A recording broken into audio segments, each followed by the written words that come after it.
जय हिंद दोस्तों, मैं नवनीत सिंह आप सभी का स्वागत करता हूं आपके अपने चैनल जयरस पे। दोस्तों, एनसीईआरटी की सीरीज़ चल रही है और जिसमें क्लास 9 की एनसीईआरटी चल रही है, जिसके 3 चैप्टर्स हम पढ़ चुके हैं और चौथा चैप्टर है जलवायु। दोस्तों, जलवायु एक टफ टॉपिक होता है, लेकिन बहुत आसानी से, सहजता से हम इसे समझेंगे। चलिए शुरू करते हैं आज के टॉपिक को। हम पिछले 2 अध्यायों में आप हमारे देश की स्थलाकृतियों और अफवाह के बारे में पढ़ चुके हैं। किसी भी क्षेत्र के प्राकृतिक पर्यावरण को समझने के लिए आवश्यक 3 मूल तत्वों में से 2 तत्व यही हैं। ठीक, स्थलाकृति और अफवाह तंत्र, यानी किसी भी क्षेत्र के प्राकृतिक पर्यावरण को अगर समझना हो तो आपको 3 तत्व चाहिए। तीसरा तत्व तो आप अभी पढ़ोगे, लेकिन 2 तत्व के बारे में पढ़ चुके हो, जो कि स्थलाकृतियों और अफवाह तंत्र के रूप में देखे हो आप तीसरे तत्व अर्थात हमारे देश की वायुमंडलीय अवस्था के बारे में पढ़ेंगे। हम दिसंबर में ऊनी वस्त्र क्यों पहनते हैं? मई का महीना गर्म एवं असुविधाजनक क्यों होता है? जून एवं जुलाई में वर्षा क्यों होती है? इन सभी प्रश्नों के उत्तर आप भारत की जलवायु का अध्ययन करके जान सकते हैं। ठीक, आगे बढ़ते हैं। एक विशाल क्षेत्र में लंबे समयावधि यानी कितना लंबा? फिर तो 30 वर्ष से अधिक में मौसम की अवस्थाओं तथा विविधताओं का कुल योग ही जलवायु है। यानी अगर देखें आप तो यहाँ 2 वर्ड आया है, एक तो है मौसम और दूसरा है जलवायु। यानी मौसम और जलवायु में क्या अंतर होता है? तो ध्यान रखिएगा, मौसम जल्दी जल्दी बदलने वाली वायुमंडलीय प्रक्रिया है। जैसे आप समझिए कि आप दिन में कहते हो बारिश हो रही है, आज मौसम बारिश वाला है, अचानक धूप हो गई, अरे आज बारिश के बाद मौसम बदल गया और धूप हो गई। या कुछ हफ्तों में लगातार गर्मी पड़ती रही तो कहोगे आप कि ये मौसम गर्मी वाला चल रहा है। कुछ महीनों तक लगातार सर्दी है तो आप कहोगे मौसम सर्दी वाला चल रहा है। लेकिन जब जलवायु की बात आती है तो इन्हीं मौसमी दशाओं का 30 या उससे अधिक वर्षों का जो योग होता है, औसत होता है, उसे जलवायु कहते हैं। तो जलवायु, ध्यान रखिएगा, एक विस्तृत क्षेत्र में लंबे समय की मौसमी दशाओं का योग है। ठीक, मौसम एक विशेष समय में एक क्षेत्र के जलवायु की अवस्था को बताता है। मौसम तथा जलवायु के तत्व जैसे तापमान, वायुमंडलीय दाब, पवन, आर्द्रता, वर्षण एक ही होते हैं। यानी जलवायु की बात करें या मौसम की बात करें, दोनों के तत्व तो एक ही होंगे, लेकिन एक छोटे ड्यूरेशन का होगा, कम समय का होगा, एक लंबे ड्यूरेशन का होगा। यानी जलवायु लंबे ड्यूरेशन का है। आपने अवश्य ध्यान दिया होगा कि मौसम की अवस्था प्रायः एक दिन में ही कई बार बदल जाती है, लेकिन फिर भी कुछ सप्ताह, महीनों तक वायुमंडलीय अवस्था लगभग समान बनी रहती है। जैसे दिन गर्म या ठंडे, हवादार या शांत, आसमान बादलों से घिरा या साफ तथा आर्द्र या शुष्क हो सकते हैं। महीनों के औसत वायुमंडलीय अवस्था के आधार पर वर्ष को हम ग्रीष्म, शीत या वर्षा ऋतुओं में विभाजित करते हैं। ठीक, आगे बढ़ते हैं। विश्व को अनेक जलवायु प्रदेशों में बांटा गया है। क्या आप जानते हैं कि भारत की जलवायु कैसी है तथा ऐसा क्यों है? इस संबंध में हम इस अध्याय में पढ़ेंगे कि भारत की जलवायु कैसी है, अगर जिस प्रकार की भी है वो क्यों है। चलिए आगे देखते हैं। मानसून शब्द, एक शब्द और यहां देख लीजिए। मानसून शब्द की उत्पत्ति अरबी शब्द मौसिम से हुई है, जिसका शाब्दिक अर्थ होता है मौसम। मानसून का अर्थ एक वर्ष के दौरान वायु की दिशा में ऋतु के अनुसार परिवर्तन है। तो ध्यान रखिएगा, अगर हम सामान्य शब्दों में कहें तो मानसून एक सीजनल विंड है, मौसमी पवन है। और मौसमी पवन की खासियत ये होती है कि वो ऋतुओं के अनुसार अपनी दिशा को चेंज कर लेते हैं। जैसे अगर हम भारत की बात करें तो भारत में देखिए, ग्रीष्म ऋतु में मानसूनी पवनें समुद्र तट से स्थल की ओर चलती हैं, वहीं सर्दियों में स्थल से समुद्र की ओर चलना शुरू कर देती हैं। ठीक, तो साल में 2 बार हवाओं की दिशा क्या हो गई, चेंज। इसलिए मानसूनी पवन एक प्रकार की मौसमी पवन है जो कि ऋतु के अनुसार अपनी दिशा को चेंज कर लेता है। बात क्लियर हो गई होगी आप लोगों को। भारत की जलवायु को मानसूनी जलवायु कहा जाता है। एशिया में इस प्रकार की जलवायु मुख्यतः दक्षिण तथा दक्षिण पूर्व एशिया में पाई जाती है। ठीक, तो ध्यान रखिएगा, अगर कभी पूछ दिया एग्जाम में कि मानसूनी जलवायु कहाँ पाई जाती है, तो ये 2 चीज़ तो आपको याद ही रखना है, दक्षिण तथा दक्षिण पूर्व एशिया में।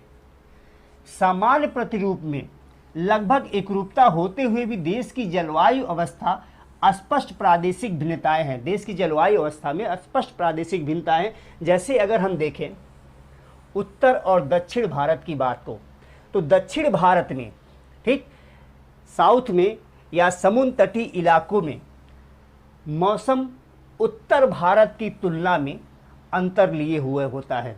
ठीक, दक्षिण भारत में खासकर भारत के अंतिम छोर की ओर यहाँ सर्दियों का मौसम सामान्य तौर पे नहीं आता, जैसे हमारे यहाँ उत्तर भारत में आ जाता है। टेम्परेचर 0 से माइनस तक या 4-5 डिग्री तक गिर जाता है, लेकिन यहाँ ऐसी कंडीशन नहीं आती। तो आप देखिए, एक ही देश में होते हुए भी प्रादेशिक भिन्नताएं पाई जाती हैं। आप भारत के तटीय इलाकों में देखेंगे तो समुद्री प्रभाव के कारण क्या होता है, न मौसम बहुत अधिक गर्म होता है, न बहुत अधिक ठंडा होता है, तो प्रादेशिक भिन्नताएं पाई जाती हैं। देखिए, आइए हम 2 महत्वपूर्ण तत्वों तापमान एवं वर्षण को लेकर देखें कि एक स्थान से दूसरे स्थान पर तथा एक मौसम से दूसरे मौसम में इनमें किस प्रकार की भिन्नता है। तो हम 2 तत्वों के आधार पर जांच करेंगे कि भारत में जो मौसम में प्रादेशिक भिन्नता है वो किस प्रकार का है, और वो 2 तत्व हैं तापमान और वर्षण। चलिए, गर्मियों में राजस्थान के मरुस्थल के कुछ स्थानों का तापमान लगभग 50 डिग्री सेल्सियस तक पहुंच जाता है। आप राजस्थान में नाम सुने होंगे चूरू जिला, जो कि भारत का सबसे गर्म जिला है, और वहाँ पे तापमान 50 डिग्री सेल्सियस तक पहुँच जाता है गर्मियों के समय। ठीक, जबकि जम्मू कश्मीर के पहलगाम में तापमान 20 डिग्री सेल्सियस रहता है गर्मियों के समय। सर्दी की रात में जम्मू कश्मीर के द्रास का तापमान -45 डिग्री सेल्सियस ठीक तक हो सकता है, जबकि तिरुवनंतपुरम में यह 22 डिग्री सेल्सियस हो सकता है। अब आप देख रहे हैं कि क्षेत्रीय विभिन्नता, प्रादेशिक विभिन्नता है। गर्मियों में ही जहां राजस्थान के चूरू के आसपास या चूरू के क्षेत्र में तापमान 50 डिग्री सेल्सियस पहुंच जाता है, वहीं पास में ही जम्मू कश्मीर है और वहां तापमान रहता है 20 डिग्री सेल्सियस। ठीक, जम्मू कश्मीर में -45 डिग्री चला जाता है टेम्परेचर सर्दियों में, जबकि तिरुवनंतपुरम में 22 डिग्री सेल्सियस हो जाता है। तो आप देखिए तापमान और के आधार पर स्थिति क्या है, प्रादेशिक भिन्नताएं हैं। आगे देखते हैं, कुछ क्षेत्रों में रात एवं दिन के तापमान में बहुत अधिक अंतर पाया जाता है। ठीक, दिन बहुत गर्म और रात ठंडी हो जाती है। कैसे, देखिए कहाँ पे, थार के मरुस्थल में दिन का तापमान 50 डिग्री सेल्सियस तक हो सकता है, जबकि उसी रात यह नीचे गिरकर 15 डिग्री सेल्सियस तक पहुंच जाता है। दूसरी ओर केरल या अंडमान निकोबार में दिन और रात का तापमान लगभग समान रहता है। ऐसा क्यों होता है अभी बताता हूँ। फिलहाल आप देखिए, थार के मरुस्थल में तापमान दिन में 50 डिग्री सेल्सियस, ठीक, सीधे सूर्य की किरणें जमीन पर पड़ती हैं और ज़मीन गर्म, लेकिन फिर रात में इतनी जल्दी कैसे ठंडी हो जाती है। तो ध्यान रखिएगा, एक वर्ड आता है रेडिएशन विंडो, और रेडिएशन विंडो का मतलब ये हुआ कि ये स्थल अगर गर्म हो गया तो जब तापमान ये रिलीज़ करना शुरू कर देगा, तब टेम्परेचर रिलीज़ करना शुरू कर देगा। कोई भी चीज़ जानते हो, जब गर्म होती है तो एक सीमा तक गर्म होती है, उसके बाद वो टेम्परेचर रिलीज़ करना शुरू कर देती है, टेम्परेचर निकालना शुरू कर देती है। जैसे आप गांव घर में अपने तवा को गर्म कीजिए जिस पे रोटी बनाई जाती है, तो कुछ समय गर्म होने के बाद उस तवा से थोड़े ऊपर ही हाथ रखेंगे तो तवा से हीट निकलनी शुरू हो जाएगी, गर्मी आपको महसूस होगी। ठीक, अब ये टेम्परेचर अगर निकल रहा है, ठीक, और तवा के थोड़ी सी ऊपर आप हाथ रख दिए तो आपका हाथ गर्म हो जाएगा और वो टेम्परेचर हाथ और तवे के बीच में गर्मी को बढ़ाएगा। लेकिन अगर हाथ ना रहे तो वो टेम्परेचर बाहर जाता जाएगा। सेम कंडीशन है अगर थार के मरुस्थल की बात करें तो वहाँ पे अगर धूल के कण या नमी ये सब चीज़ें उसके वायुमंडल में नहीं हैं तो जो टेम्परेचर नीचे से रिलीज हो रहा है उनको रोकने के लिए कोई नहीं है। धूल और नमी अगर होती तो ज़मीन से निकलने वाले तापमान को वो एब्जॉर्ब कर लेती, अवशोषित कर लेती और इस एरिया का टेम्परेचर को बना के रखती। लेकिन ये नहीं होने के कारण ये तापमान ऊपर निकल जाता है और यहाँ इस एरिया में रात का मौसम बहुत ठंडा हो जाता है। बात क्लियर। दूसरी ओर केरल और अंडमान निकोबार में दिन रात का मौसम लगभग समान क्यों होता है? कारण ये है समुद्री प्रभाव। ठीक, समुद्री प्रभाव के कारण केरल या किसी भी तटीय क्षेत्र या अंडमान निकोबार किसी भी तटीय क्षेत्र का तापमान न बहुत अधिक हो पाता है न बहुत कम हो पाता है। ठीक, चलिए आगे बढ़ते हैं। अब अगर हम वर्षण की ओर ध्यान दें तो वर्षण के रूप में तथा प्रकार में ही नहीं बल्कि इसकी मात्रा एवं ऋतु के अनुसार वितरण में भिन्नता पाई जाती है। हिमालय में वर्षण अधिकतर हिम के रूप में होती है। ठीक, देखिए वर्षा और वर्षण में अंतर है। वर्षण का मतलब हो गया नमी का किसी भी फॉर्म में, चाहे वो हिमपात के रूप में हो, चाहे वो किसी भी फॉर्म में नीचे गिरे, चाहे वो बारिश के रूप में नीचे गिरे अगर, तो उसे वर्षण कहा जाएगा। ठीक, तो अब देखिए हिमालय में वर्षण हिम के रूप में होता है तथा देश के शेष भाग में यह वर्षा के रूप में होता है। वार्षिक वर्षण की भिन्नता मेघालय में 400 सेंटीमीटर से लेकर लद्दाख एवं पश्चिमी राजस्थान में 10 सेंटीमीटर से भी कम होती है। अब आप देखिए कि मेघालय राज्य की बात की जाए, स्पेशली चेरापूंजी की बात नहीं की जा रही जो विश्व का सबसे अधिक बारिश वाला स्थान है, उसकी बात नहीं की जा रही, केवल हम बात कर रहे पूरे मेघालय की। तो मेघालय में औसत वार्षिक वर्षा होती है 400 सेंटीमीटर, जबकि वहीं लद्दाख और पश्चिमी राजस्थान में केवल 10 सेंटीमीटर से भी कम वर्षा होती है। अब आप सोचिए इतना बड़ा फ्लक्चुएशन है। देश के अधिकतर भागों में जून से सितंबर तक वर्षा होती है, लेकिन कुछ क्षेत्रों जैसे तमिलनाडु के तट पर अधिकतर वर्षा अक्टूबर नवंबर में होती है। ठीक, तो आप देख रहे हैं तापमान और वर्षा के आधार पर क्षेत्रीय विभिन्नताएं भारत में पाई जाती हैं। ठीक, सामान्य रूप से तटीय क्षेत्रों के तापमान में अंतर कम होता है। ठीक, देश के आंतरिक भागों में मौसमी या ऋतुनिष्ठ अंतर अधिक होता है। उत्तरी मैदान में वर्षा की मात्रा सामान्यतः पूर्व से पश्चिम की ओर घटती जाती है। ये भिन्नताएं लोगों के जीवन में विविधता लाती हैं जो उनके भोजन, वस्त्र, घरों के प्रकार में दिखाई देता है। तो पहली चीज़ हम देखें कि अगर हम पूरब से पश्चिम की ओर बढ़ें तो वर्षा की मात्रा घटती जाती, ऐसा क्यों होता है? देखिए जरा हम भारत के मैप को अगर ऐसे थोड़ा सा समझें तो आप देखिए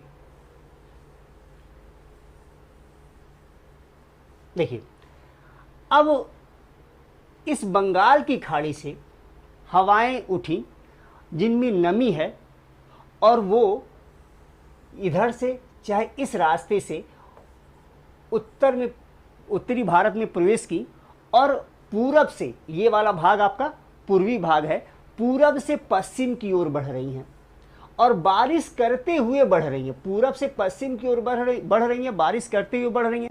तो बंगाल की खाड़ी से जब चली तो इनमें पर्याप्त मात्रा में नमी थी, लेकिन जैसे जैसे वो आगे बढ़ रही हैं वैसे वैसे इस क्षेत्र में बारिश करते हुए आगे बढ़ रही हैं, तो इनमें नमी की मात्रा धीरे धीरे क्रमशः कम होती जाएगी कि नहीं होती जाएगी। इसीलिए जब हम पूरब से पश्चिम की ओर बढ़ते हैं तो बारिश की मात्रा कम होती जाती है। ठीक, चलिए आगे देखते हैं।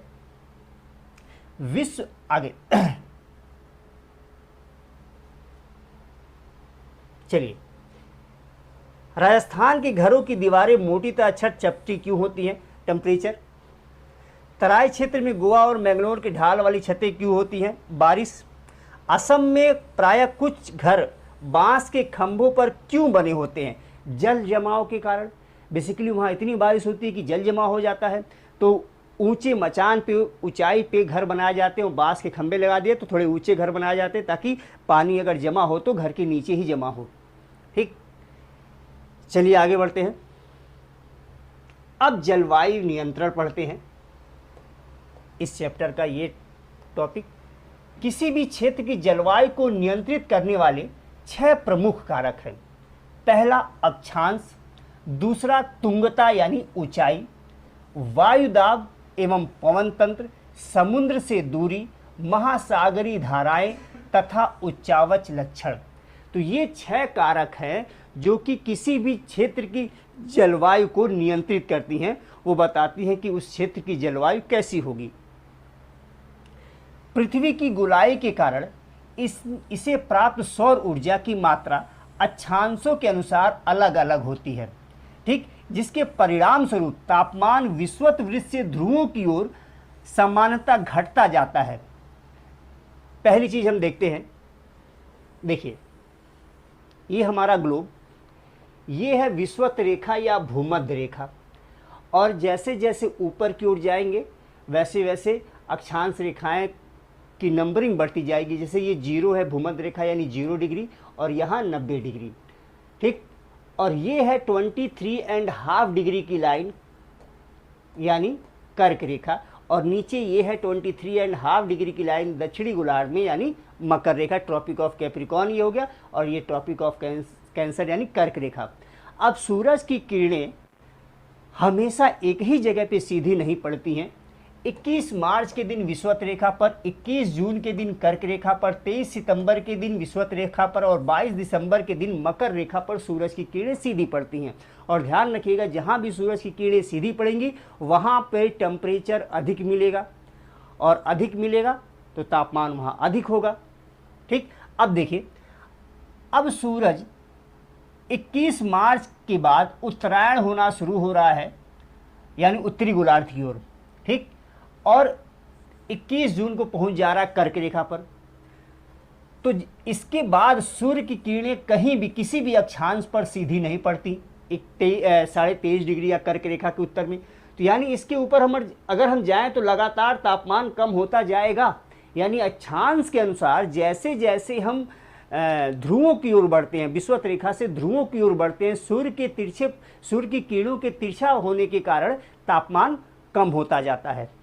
ठीक, देखिए, जब कोई व्यक्ति पृथ्वी की सतह से ऊंचाई की ओर जाता है तो वायुमंडल की सघनता कम हो जाती है तथा तापमान घट जाता है। यानी इसको हम ऐसे देखें, अगर हम हिमालय पर्वत पर चले, हिमालय पर्वत पे चढ़ाई जाएं, तो जैसे जैसे हम ऊपर की ओर जाएंगे वैसे वैसे एयर डेंसिटी, गैसों का घनत्व जो होगा कम होगा। अब जहाँ गैसों का घनत्व अधिक होगा वहाँ पर तापमान को अवशोषित करने वाले जो कंपोनेंट है वो ज़्यादा होंगे, तो वहाँ तापमान अवशोषित हो जाएगा और वहाँ तापमान अधिक रहेगा। ठीक, और जैसे जैसे हम ऊपर जाएंगे, अगर गैसों का घनत्व कम होगा तो गैसों को टेम्परेचर को एब्जॉर्ब करने वाले जो कंपोनेंट हैं वो कम होंगे और तापमान कम होगा। अब पृथ्वी की सतह पे सभी भारी गैसें रहेंगी, तो यहाँ जो भी पृथ्वी से टेम्परेचर रिलीज होगा वो गैसें यहाँ क्या करेंगी, उस तापमान को एब्जॉर्ब कर लेंगी और इस रीजन का तापमान बढ़ा देंगी।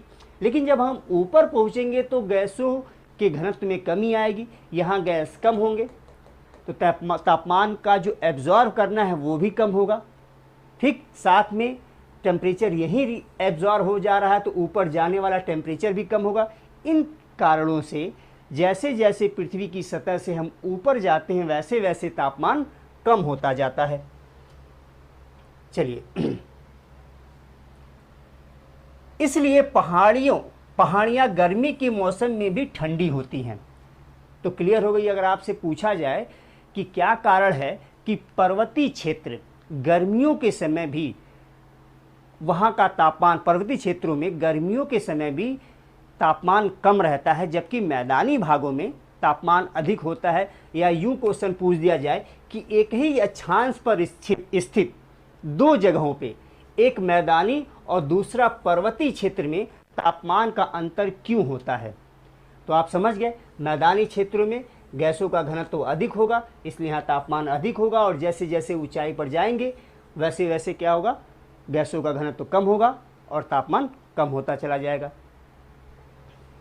चलिए आगे बढ़ते हैं। किसी भी क्षेत्र का वायुदाब एवं पवन तंत्र उस स्थान के अक्षांश एवं ऊंचाई पर निर्भर करती है। इस प्रकार यह तापमान एवं वर्षा के वितरण को प्रभावित करता है। समुद्र का जलवायु, अच्छा देखिए, किसी भी क्षेत्र का वायुदाब एवं पवन तंत्र उस स्थान के अक्षांश एवं ऊंचाई पर निर्भर करता है। वायुदाब के कॉन्सेप्ट बता देता हूं मैं, आगे काम आएगा। मान लीजिए कोई जगह है, ठीक, और इस जगह पे तापमान अधिक है। अगर तापमान अधिक होगा तो हवाएं गर्म हो जाएंगी और गर्म होके वो क्या होंगी, ऊपर उठेंगी। और मान लीजिए कोई दूसरी जगह है जहां तापमान कम है, अगर तापमान कम होगा तो कहीं से भी कोई हवा आएगी। मान लीजिए हवा जो ये ऊपर उठी है इधर से बह के इधर आ गई, तो चूंकि इस एरिया में मौसम ठंडा है तो ये ठंडी होके नीचे बैठेगी। अब देखिए, यहाँ से जहाँ तापमान अधिक था वहाँ से हवा गर्म होकर ऊपर उठ के इधर उधर चली गई, तो यहाँ वायुदाब का क्या होगा, कम हो जाएगा, वायुदाब कम हो जाएगा। जबकि दूसरी जगह है जहाँ तापमान कम है, वहाँ कहीं से भी हवा आ रही है तो नीचे बैठ रही है, ठीक, ठंडी होके, इसलिए यहाँ वायुदाब क्या हो जाएगा, अधिक हो जाएगा। ये तो अक्षांश के हिसाब से हो गया। वैसे ही पर्वतीय क्षेत्र में आप देख सकते हैं। आगे देखते हैं, समुद्र का जलवायु पर समकारी प्रभाव पड़ता है। जैसे समुद्र से दूरी बढ़ती जाती है, ये प्रभाव कम होता जाता है। ऐसा क्यों होता है, देखिए, ये भारत का नक्शा है, ये है अरेबियन सी, अरब सागर, और इधर है बंगाल की खाड़ी। आप जानते हो स्थल जल्दी गर्म हो जाता है और जलीय भाग देर में गर्म होता है, यानी कि इस भाग को भी टेम्परेचर मिल रहा है, इस भाग को टेम्परेचर मिल रहा है, ठीक, लेकिन दोनों अलग अलग समय पे गर्म होते। इसका कारण है स्पेसिफिक हीट, ठीक, स्पेसिफिक हीट की वजह से जलीय भाग होता है जो वो देर में गर्म होता है, क्योंकि इसकी जल की स्पेसिफिक हीट अधिक होती है, जबकि स्थलीय भाग की स्पेसिफिक हीट कम होती है, जिसकी वजह से वो जल्दी गर्म हो जाता है। अब ये जल्दी गर्म हो गया तो यहाँ तापमान क्या हो गया, अधिक हो गया, और यहाँ तापमान क्या हो गया, इस स्थल की तुलना में तापमान कम हो गया। अगर यहाँ तापमान कम है तो इस जगह पे प्रेशर क्या हो जाएगा, अधिक हो जाएगा, और यहाँ तापमान अधिक है तो यहाँ प्रेशर क्या हो जाएगा, कम हो जाएगा। अभी बताया हूँ। अब एक नई चीज़ बता रहा हूँ आपको, हमेशा हवाएं हाई प्रेशर से लो प्रेशर की ओर चलती हैं। जैसे अभी देखिए, इस जगह पे तापमान अधिक है, इस जगह पे तापमान अधिक है तो यहाँ प्रेशर क्या हो जाएगा, कम है। इस जगह पे तापमान कम है तो यहाँ प्रेशर क्या हो जाएगा, अधिक हो जाएगा, ठीक।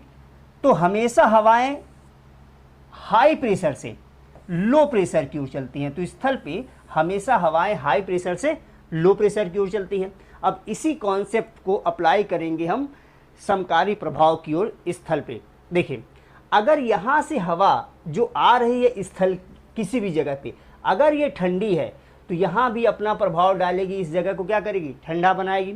अगर ये हवा गर्म है तो अपना प्रभाव डालेगी, इस क्षेत्र को क्या करेगी, गर्म करेगी। अब यही चीज़ हम जरा देखते हैं हम भारत के कंडीशन में कैसे समकारी प्रभाव पड़ता होगा। देखिए, अब आपको भी पता है कि समुद्र देर में गर्म होता है, यानी इसका तापमान कम है स्थलीय भाग की तुलना में, स्थलीय भाग का तापमान अधिक है। यहाँ तापमान कम है, इसका मतलब क्या हुआ, प्रेशर अधिक है, और यहाँ तापमान अधिक है तो प्रेशर क्या हुआ, कम हो गया। हवाएं यहाँ से इधर की ओर जाएंगी। अब देखिए, चूंकि यहाँ तापमान कम है तो समुद्र से जो भी हवा आएगी स्थल की ओर वो ठंडी होगी।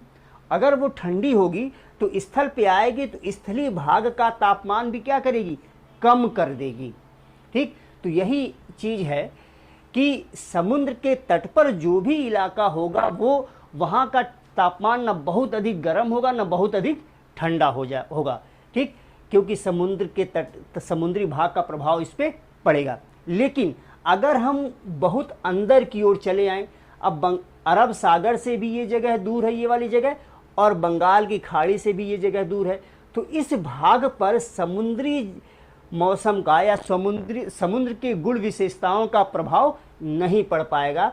तो ये एरिया गर्मियों में बहुत अधिक गर्म हो सकते हैं, सर्दी में बहुत अधिक ठंडे हो सकते हैं, जबकि ये जो तटीय इलाका है न कभी बहुत अधिक गर्म होगा न बहुत अधिक ठंडा होगा, क्योंकि समुद्र का प्रभाव उसके ऊपर होगा।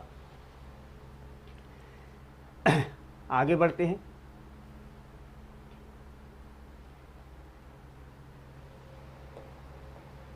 और यही कारण है कि समुद्र तट से जो दूर लोग हैं वो विषम मौसमी अवस्थाओं को महसूस करते हैं, बहुत अधिक गर्मी, बहुत अधिक सर्दी, इसको वो महसूस करते हैं। इसे महाद्वीपीय अवस्था कहते हैं। ठीक, यानी समुद्र का समकारी प्रभाव समुद्र के बगल वाले इलाके पे और महाद्वीपों पर प्रभाव उसके आंतरिक भागों का, बहुत अधिक गर्मी, बहुत अधिक सर्दी, तो इसे क्या कहते हो आप? महाद्वीपीय अवस्था कहते हैं। गर्मी में बहुत अधिक गर्म और सर्दी में बहुत अधिक ठंड। महासागरीय धाराएं समुद्र तट की ओर चलने वाली हवाओं के साथ तटीय क्षेत्रों की जलवायु को प्रभावित करती हैं। ठीक, उदाहरण के लिए कोई भी तटीय क्षेत्र जहां गर्म या ठंडी जलधाराएं बहती हैं और वायु की दिशा समुद्र से तट की ओर हो, तब वह तट गर्म या ठंडा हो जाएगा। ठीक, अब आप देखिए, भारत की ही बात समझिए, या भारत की नहीं, किसी भी विश्व में ऐसे देश की जहां के तट पर ठंडी समुद्री धाराएं या गर्म समुद्री धाराएं चलती हैं। जैसे मान लीजिए ये साउथ अमेरिका का कोस्ट है, ये है पेरू का तट, ये पेरू का तट है और यहाँ पे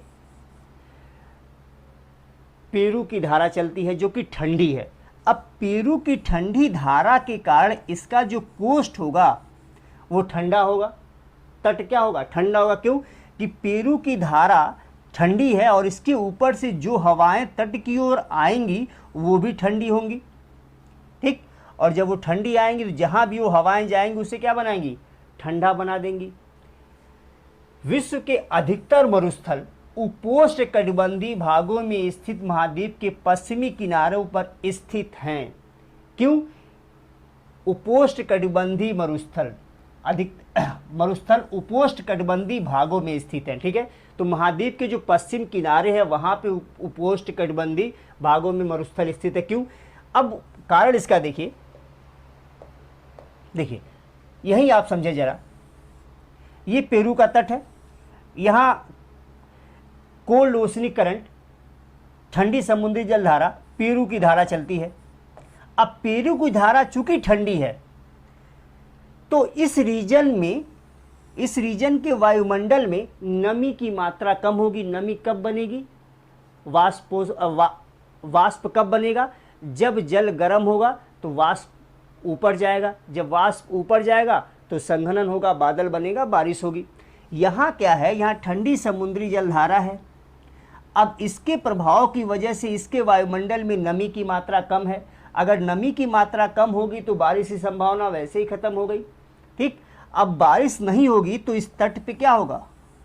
मरुस्थल पाया जाएगा। आटाकामा का मरुस्थल, कालाहारी का मरुस्थल, आप मैप में सर्च कीजिएगा, देखिएगा। ठीक, चलिए आगे बढ़ते हैं। अंत में किसी स्थान की जलवायु को निर्धारित करने में उच्चावच की भी महत्वपूर्ण भूमिका होती है। ऊंचे पर्वत ठंडी तथा गर्म वायु को अवरोधित करते हैं। यदि उनकी ऊंचाई इतनी हो कि वर्षा लाने वाली वायु के रास्तों को रोकने में सक्षम होते हैं तो उस क्षेत्र में वर्षा का कारण ही बन सकते हैं।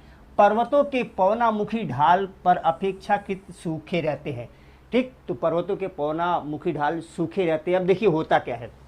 अब भारत को ही अगर हम ध्यान दें तो देखिए, ये हमारा भारत और ये हिमालय की पर्वत श्रृंखला। ठीक, बंगाल की खाड़ी से हवाएं जा रही हैं, इस हिमालय पर्वत से टकरा रही हैं और टकरा के पूरब से पश्चिम की ओर जा रही हैं। चूंकि हिमालय की औसत ऊंचाई, अगर आंतरिक हिमालय की बात करें तो औसत ऊंचाई 6000 मीटर है। अब वो क्या करती? इन हवाओं को रोक पाती है। रोक लेने की वजह से ये हवाएं हिमालय को पार नहीं कर पाती और हिमालय के दक्षिण में ही भारतीय क्षेत्र में ही बारिश करती हैं जम के। पहली बात हो गई। वहीं अगर पश्चिमी घाट, ये देखिए पश्चिमी घाट है, पिछले चैप्टर में पश्चिमी घाट आप देखे होंगे, ताप्ती नदी से लेकर कन्याकुमारी तक, यहाँ से जो भी हवाएं आएंगी समुद्र तट से वो पश्चिमी घाट से टकराएंगी और पश्चिमी घाट के पश्चिमी तट, ये पश्चिमी घाट है तो इसका इधर वाला भाग पूर्वी ढाल होगा और इधर वाला भाग पश्चिमी ढाल होगा। तो पश्चिमी घाट के पश्चिमी ढाल पर हवाएं टकराकर बारिश करती हैं। ठीक, अब एक चीज़ तो देख लिए कि अब पर्वत ऊंचे हैं तो हवाओं को रोक के बारिश करा दिए। अब हम दूसरी चीज़ अगर देखें यहीं पे कि वृष्टि छाया प्रदेश क्या होता है। देखिए ये पर्वतीय क्षेत्र है और इधर से कोई मान लीजिए कोई समुद्र है या कोई नमी वाला इलाका या जलीय इलाका जहाँ से हवाएं आ रही हैं, हवा आई और इस पर्वत से टकराई, पर्वत से टकराकर ऊपर उठना शुरू कर दिया। जब पर्वत से टकराकर ऊपर उठना शुरू किया तो संघनन हुआ, चूंकि हवा में नमी है, संघनन हुआ और इस भाग पर संघनन के बाद बादल बना और बादल बना तो बारिश हुई। तो पर्वत का ये वाला भाग जहां बारिश हो रही है वो हो गया वृष्टि प्रदेश। लेकिन ये हवा दूसरी ओर से फिर नीचे उतर रही है। जब हवा नीचे उतरेगी तो संघनन नहीं होगा, कंडेंसेशन नहीं होगा, और कंडेंसेशन नहीं होगा तो बादल नहीं बनेगा, बादल नहीं बनेगा तो बारिश नहीं होगी। तो इस वाले भाग पर, पर्वत के इस वाले भाग पर चूंकि हवा नीचे बैठ रही है और नीचे बैठने की वजह से, इनका बेसिकली डिटेल में नहीं जाना चाह रहा हूँ मैं यहाँ पे आपके लिए, बस ये बता दूँ, नीचे बैठने की वजह से हवाओं के बीच घर्षण होता है और वहाँ तापमान बढ़ जाता है जिसकी वजह से संघनन नहीं हो पाता।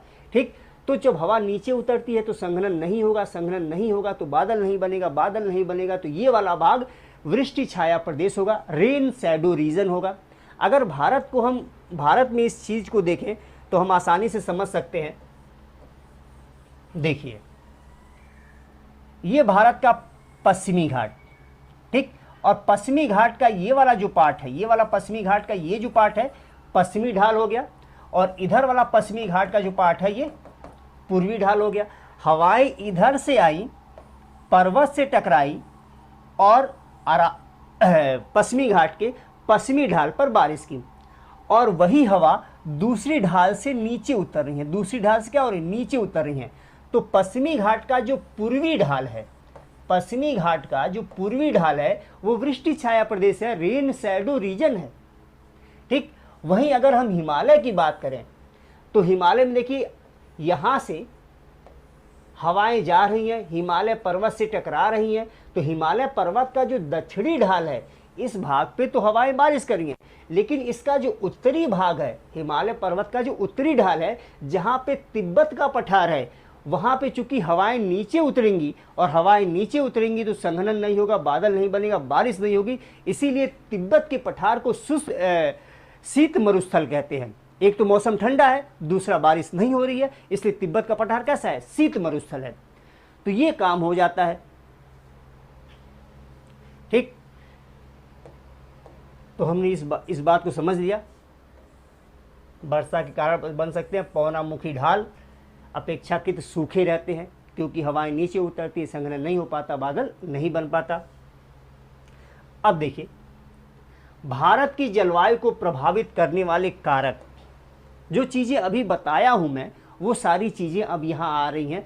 पहले छोटे में दे दिया था, अब यहाँ आपको ज़्यादा मेहनत नहीं करनी, जो चीज़ समझाया हूँ आसानी से आपको समझ में आ जाएगा। देखिए कर्कवृत्त देश के मध्य भाग में है, पश्चिम में कच्छ के रन से लेकर पूर्व में मिजोरम से होकर गुजरती है। अब देखिए अगर हम कर्क रेखा की बात करें,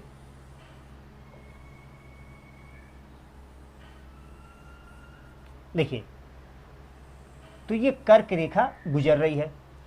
तो कौन कौन से राज्य हो गए, गुजरात, राजस्थान, एमपी, छत्तीसगढ़, झारखंड, वेस्ट बंगाल, त्रिपुरा और मिजोरम, ये राज्य ऐसे हैं जो कर्क रेखा पर या कर्क रेखा इन राज्यों से होकर जाती है। देश का लगभग आधा भाग कर्क वृत्त के दक्षिण में स्थित है। अब देखिए ये अगर कर्क रेखा है तो लगभग आधा भाग दक्षिण में स्थित है और आधा भाग लगभग क्या है, कर्क रेखा के उत्तर में स्थित है। अब जो उष्णकटिबंधीय क्षेत्र है, ठीक, तो कर्क रेखा से लेके विषुवत रेखा और विषुवत रेखा से लेके मकर रेखा, ठीक, ये हो गया आपका कर्क रेखा 23.5, ये विषुवत रेखा और ये मकर रेखा, ठीक। तो कर्क रेखा से मकर रेखा का जो पूरा ये क्षेत्र है इसे कहा जाता है उष्णकटिबंधीय क्षेत्र, यानी 0 से 23.5, 0 से 23.5 का जो क्षेत्र है इसे कहते हैं हम उष्णकटिबंधीय क्षेत्र, ट्रॉपिकल रीजन, ट्रॉपिकल जोन, ठीक। कर्क वृत्त के उत्तर में स्थित शेष भाग उपोष्णकटिबंधीय क्षेत्र है, ठीक, यानी कर्क रेखा के जो उत्तर का भाग है उसे कहते हैं हम उपोष्णकटिबंधीय क्षेत्र, टेम्परेट रीजन, ठीक। इसलिए भारत की जलवायु उष्णकटिबंधीय जलवायु भी है एवं उपोष्णकटिबंधीय जलवायु, यानी भारत में उष्णकटिबंधीय जलवायु की विशेषताएं भी पाई जाती हैं और उपोष्णकटिबंधीय जलवायु की विशेषताएं भी पाई जाती हैं। चलिए आगे बढ़ते हैं। ऊंचाई देखते हैं। भारत के उत्तर में हिमालय पर्वत है, इसकी औसत ऊंचाई लगभग 6000 मीटर है। भारत का तटीय क्षेत्र भी विशाल है जहां पर अधिकतम ऊंचाई 30 मीटर है। हिमालय मध्य एशिया से आने वाली ठंडी हवाओं को भारतीय उपमहाद्वीप में प्रवेश करने से रोकता है। अब देखिए, बहुत अच्छी बात,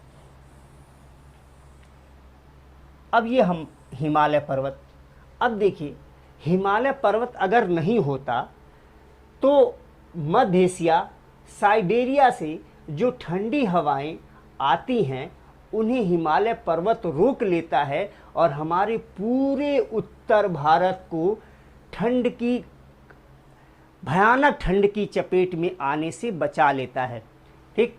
अगर ये नहीं होता तो उत्तर भारत में हमारे ये मतलब हिमालय नहीं होता तो उत्तर भारत में भी हमारे मध्य एशिया जैसी ठंड पड़ती। चलिए आगे बढ़ते हैं। और इसी पर्वत के कारण, हिमालय के कारण ही इस क्षेत्र में मध्य एशिया की तुलना में कम ठंड पड़ती है। बात क्लियर। अब देखिए वायुदाब एवं पवन, इसको देखते हैं। भारत में जलवायु तथा संबंधित मौसम अवस्थाएं निम्नलिखित वायुमंडलीय अवस्थाओं से संचालित होती हैं। वायुदाब, धरातली पवन, इनके बारे में अभी मैं आपको बताया हूं, ठीक।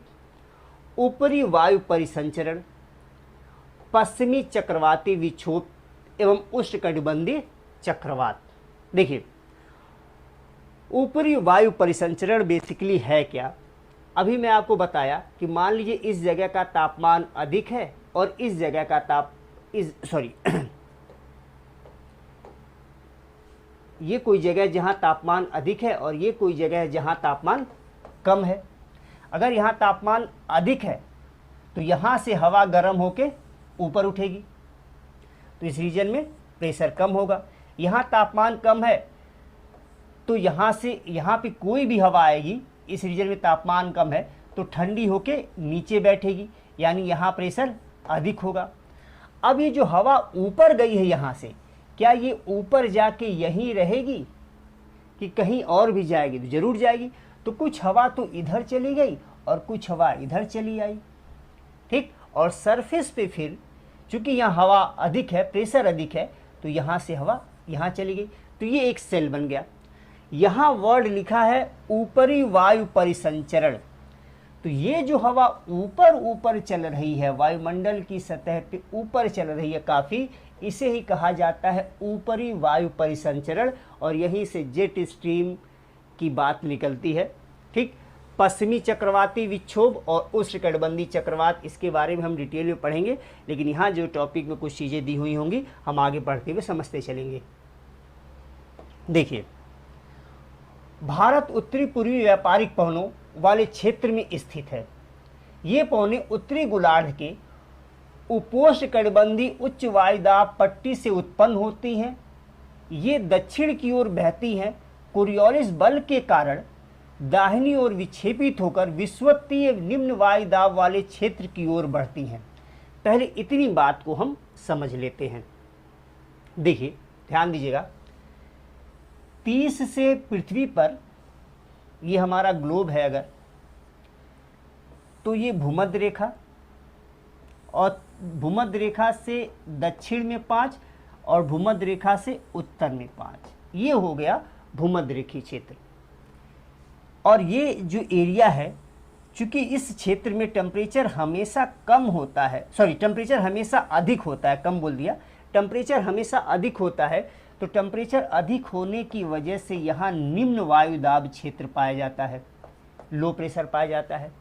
वहीं 30 से 35 का क्षेत्र, 30 अंश अक्षांश से 35 अंश अक्षांश का क्षेत्र, इस क्षेत्र में चूंकि हवाएं, जो भी मैं बताया, ऊपर से उठी और यहाँ नीचे आके बैठी, तो चूंकि यहाँ हवाएं नीचे बैठती हैं, इसलिए इस जगह पर वायुदाब अधिक होता है। ठीक, अब दूसरी बात, हमेशा हवाएं हाई प्रेशर से लो प्रेशर क्यों चलती हैं? तो इस उच्च वायुदाब से इस निम्न वायुदाब को हवा चलेंगी, यहाँ से हवा इधर क्यों आएंगी। लेकिन यहाँ एक वर्ड यूज किया है, कोरियोलिस फोर्स, कोरियोलिस बल। एक साइंटिस्ट थे कोरियोलिस महोदय, उनका कहना था धरती पर जितनी भी चीज़ें चलने वाली हैं, चाहे वो हवा हो चाहे वो स्वयं व्यक्ति हो, अगर वो स्वतंत्र रूप से चल रहा है तो उत्तरी गोलार्ध में, नॉर्दर्न हेमिस्फीयर में अपनी दाहिनी तरफ विक्षेपित हो जाएगा। अगर वो दक्षिणी गोलार्ध में है, सदर्न हेमिस्फीयर में है, तो अपनी बाईं तरफ विक्षेपित हो जाएगा। ठीक, अब देखिए, मान लीजिए ये कोई हवा आ रही है यहाँ से यहाँ से हवा आ रही है, और मान लीजिए ये उत्तरी गोलार्ध है, ये भूमध्य रेखा यानी 0 अंश अक्षांश, ये उत्तरी गोलार्ध है। अब अपनी दाहिनी तरफ मैं ऐसे खड़ा हो गया, तो ये मेरा क्या हो जाएगा, दाहिना हाथ, ये मेरा बायां हाथ। तो हवा क्या करेगी, यहाँ से चली और इधर मुड़ जाएगी। अगर ये हवा इधर से इधर कहीं जा रही है तो ये दाहिना हाथ होगा, तो ये हवा इधर की ओर मुड़ जाएगी। सेम कंडीशन यहाँ देखिए, यहाँ से हवा चली इस उच्च वायुदाब वाले क्षेत्र से इस निम्न वायुदाब वाले क्षेत्र की ओर, तो ये हवा क्या हो जाएगी, ये मुड़ जाएगी। ठीक, तो कोरियोलिस महोदय ने ये बताया था कि हवाएं विक्षेपित हो जाती हैं। लेकिन मैं एक बात बताना भूल गया, साइंटिस्ट का नाम फेरल महोदय ने ये बताया था कि हवाएं उत्तरी गोलार्ध में अपनी दाहिनी तरफ और दक्षिणी गोलार्ध में अपनी बाईं तरफ मुड़ती हैं। कोरियोलिस महोदय ने केवल इतना बताया था हवाएं मुड़ती हैं उत्तरी गोलार्ध में भी और दक्षिणी गोलार्ध में भी, लेकिन फेरल महोदय ने ये बताया कि उत्तरी गोलार्ध में हवाएं अपनी दाहिनी तरफ और दक्षिणी गोलार्ध में हवाएं अपने बाईं तरफ मुड़ेंगी। और देखिए, यहाँ से हवा जब इधर की ओर आएगी तो अपनी दाहिनी तरफ मुड़ जाएगी। अगर वो यहाँ बना दूं मैं, ये 30 से 35 का क्षेत्र, ठीक, हवा यहाँ से यहाँ जाएगी तो ये भी क्या होगी, अपनी बाईं तरफ मुड़ जाएगी। बात क्लियर? चलिए आगे बढ़ते हैं। देखिए, सामान्यतः इन पवनों में नमी की मात्रा बहुत कम होती है, क्योंकि ये स्थलीय भाग पर उत्पन्न होती हैं एवं बहती हैं। सिंपल सी बात है, हवा में नमी कहाँ आएगी, जब जलीय भाग से बहेगी। अगर वो स्थलीय भाग से बह रही है तो उन हवाओं में नमी ना के बराबर होगी। ठीक, इसलिए इन पवनों द्वारा वर्षा कम या नहीं होती। इस प्रकार भारत को शुष्क क्षेत्र होना चाहिए था। सिंपल सी बात है, भारत का अक्षांशीय विस्तार जो है 8 डिग्री 4 मिनट से लेके 37 डिग्री 6 मिनट है। अब आप जरा बताइए कि 35 से भूमध्य रेखा की ओर अगर हवा, 30 से भूमध्य रेखा की ओर हवा जा रही है, अगर ये स्थल से आ रही है, तो भारत का जो क्षेत्र है वो तो शुष्क होना चाहिए था। लेकिन आप जानते हो भारत जो क्षेत्र है वो शुष्क नहीं है। भारतीय क्षेत्र, भारतीय भूभाग शुष्क नहीं है।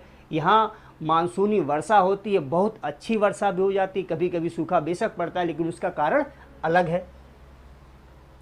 अब देखिए, यहाँ कोरियोलिस बल के बारे में बताया गया। देखिए, पृथ्वी की घूर्णन के कारण उत्पन्न आभासी बल को कोरियोलिस बल कहते हैं। इस बल के कारण पौने उत्तरी गोलार्ध में दाहिनी तरफ और दक्षिणी गोलार्ध में बाईं ओर विक्षेपित हो जाती हैं। इसे फेरल का नियम भी कहा जाता है।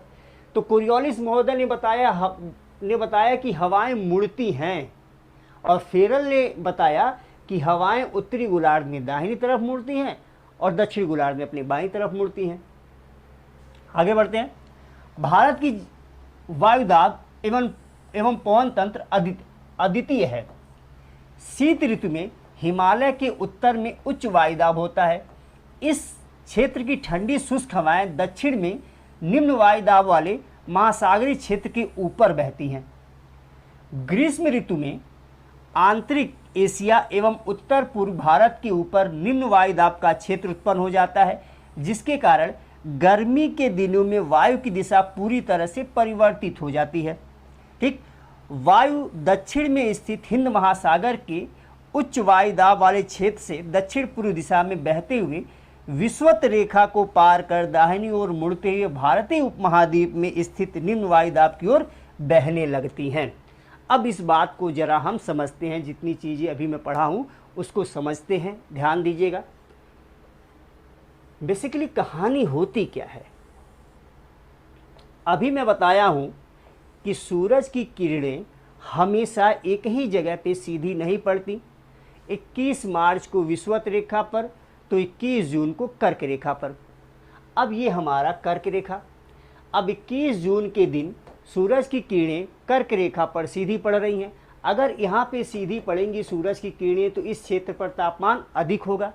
और यहीं पे है आपका थार का मरुस्थल, थार डेजर्ट, और जानते हो आप मरुस्थलीय भाग ज़्यादा जल्दी और ज़्यादा गर्म हो जाता है, तो इस क्षेत्र का तापमान और अधिक होगा। अगर तापमान अधिक होगा तो यहाँ वायुदाब कम होगा। इसके अलावा आप जानते हो हिमालय के उत्तर में है एक क्षेत्र तिब्बत, तिब्बत के ऊपर भी सूरज की किरणें पड़ती हैं, तो यहाँ भी तापमान अधिक हो जाता है, वायुदाब क्या हो जाता है? कम हो जाता है। ये कब की दशा है? जब सूरज की किरणें कर्क रेखा पर सीधी पड़ रही हैं। अगर कर्क रेखा पर सीधी पड़ रही हैं तो दक्षिणी गोलार्ध में तो सीधी नहीं पड़ेंगी, तिरछी पड़ेंगी, हर जगह तो सीधी एक साथ पड़ नहीं सकती सूरज की किरणें। अब यहाँ इसकी तुलना में इस रीजन में तापमान कम होता है, तो यहाँ प्रेशर अधिक होता है। अब यहाँ से हवा चलना शुरू की, यहाँ से हवा चली, फेरल के नियम को फॉलो की दक्षिणी गोलार्ध में अपनी बाईं तरफ। उसके बाद जैसे ही भूमध्य रेखा को पार की तो नियम क्या लग गया फेरल का? उत्तरी गोलार्ध में अपनी दाहिनी तरफ। तो यहाँ से ये भारत की ओर मुड़ गई।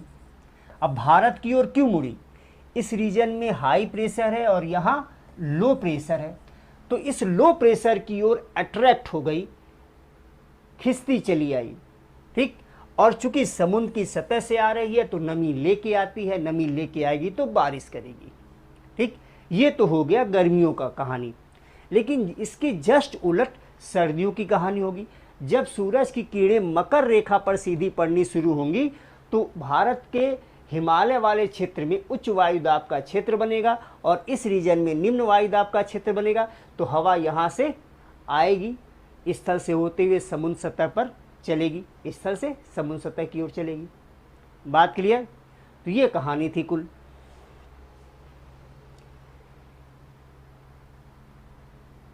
अब देखिए यहाँ बता रहे हैं इन्हीं पवनों को दक्षिणी पश्चिमी मानसून पवनों के नाम से जाना जाता है। अब दक्षिणी पश्चिमी मानसून पवन इन्हें क्यों कहा जाता है ये भी जरा देखिए।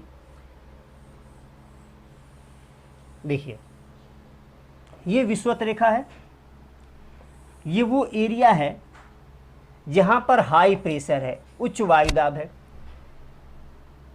ये थार का मरुस्थल जहां लो प्रेशर है। ठीक, यहाँ की पवन जो है, इस रीजन की पवन को इस रीजन में आना है, क्योंकि सिंपल सी बात है हाई प्रेशर से हमेशा हवाएं लो प्रेशर की ओर चलती है। नियम क्या है? फेरल का नियम, दक्षिणी गोलार्ध में अपनी बाईं तरफ। तो अब देखिए यहाँ से यहाँ जाना था तो क्या होगा? पहले बाईं मुड़ेगी, भूमध्य रेखा तक आएगी, भूमध्य रेखा तक पर आते ही उसके बाद ये उत्तरी गोलार्ध में प्रवेश करेगी, उत्तरी गोलार्ध में अपनी दाहिनी तरफ मुड़ेगी। अब देखिए यहाँ से क्या हो गया? दाहिनी तरफ। अब जरा इसे देखिए कि इसकी दिशा क्या है भारत के हिसाब से।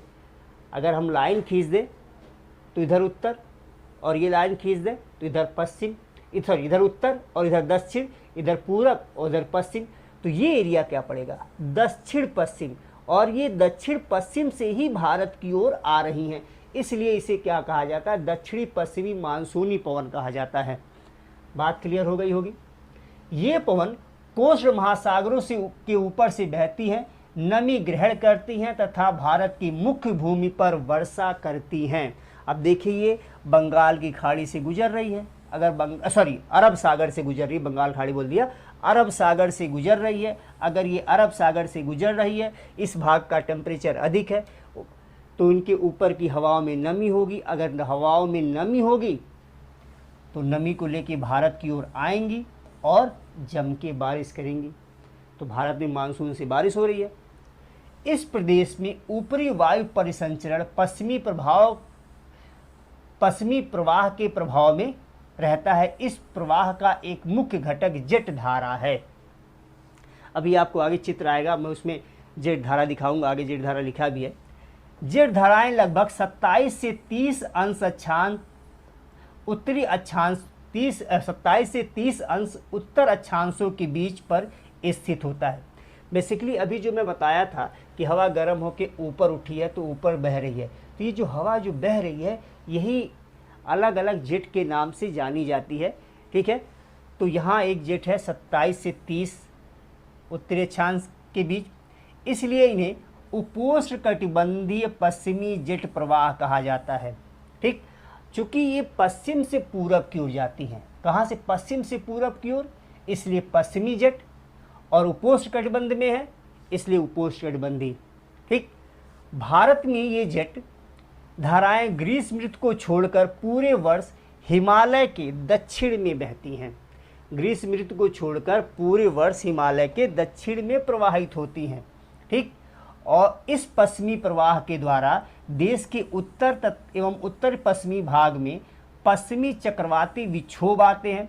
गर्मियों में सूर्य की आभासी गति के साथ ही उपोष्णकटिबंधीय पश्चिमी जेट धारा हिमालय के उत्तर में चली जाती है। एक पूर्वी जेट धारा जिसे उष्णकटिबंधीय पूर्वी जेट धारा कहा जाता है, गर्मी के महीनों में प्रायद्वीपीय भारत के ऊपर लगभग 14 अंश उत्तरी अक्षांश में प्रवाहित होती है। अब एक चीज़ समझने वाली बात है, जेट धारा के बारे में थोड़ा सा समझ लेते हैं। यहाँ पे जेट धारा एक सक्रिय पट्टी में स्थित क्षोभ मंडल में अत्यधिक ऊंचाई, ठीक 12,000 मीटर, लगभग 12 किलोमीटर, ठीक, वाली पश्चिमी हवाएं होती हैं। इनकी गति गर्मी में 110 किलोमीटर प्रति घंटा तथा सर्दी में 184 किलोमीटर प्रति घंटा होता है। बहुत सी अलग अलग जेट धाराओं को पहचाना गया है। इनमें सबसे स्थिर मध्य अक्षांशी एवं उपोष्णकटिबंधीय जेट धाराएं हैं। ठीक, तो ऊपरी पवन प्रवाह जो है वो जेट धाराओं के रूप में कहीं न कहीं जानी जाती है। और एक चीज़ यहाँ पे आपको समझने की चीज़ है कि गर्मी के समय तो ये हिमालय के उत्तर में होती है, लेकिन गर्मियों के अलावा ये हिमालय के दक्षिण में होती है। और हिमालय के दक्षिण में होने की वजह से भूमध्य सागर में बनने वाले चक्रवाती विक्षोभ को वो खींच के भारत की ओर लाती हैं और सर्दियों के समय उत्तर भारत में वर्षा होती है। ठीक, जिसे आप मावठ कहते हो। तो यही पश्चिमी प्रवाह जो पश्चिमी जेट है, यही भूमध्य सागर के क्षेत्र में बनने वाले चक्रवाती विक्षोभ को भारत की ओर लाती है और हमारे यहाँ सर्दियों में बारिश कराती है। ठीक, जबकि पूर्वी जेट है उसका प्रभाव पड़ता है हिंद महासागर में उच्च वायुदाब बढ़ाने के लिए, ताकि उच्च वायुदाब जब बढ़ता है तो वहाँ से हवाएं हमारे भारत की ओर आती हैं। चलिए देखते हैं पश्चिमी चक्रवाती विक्षोभ।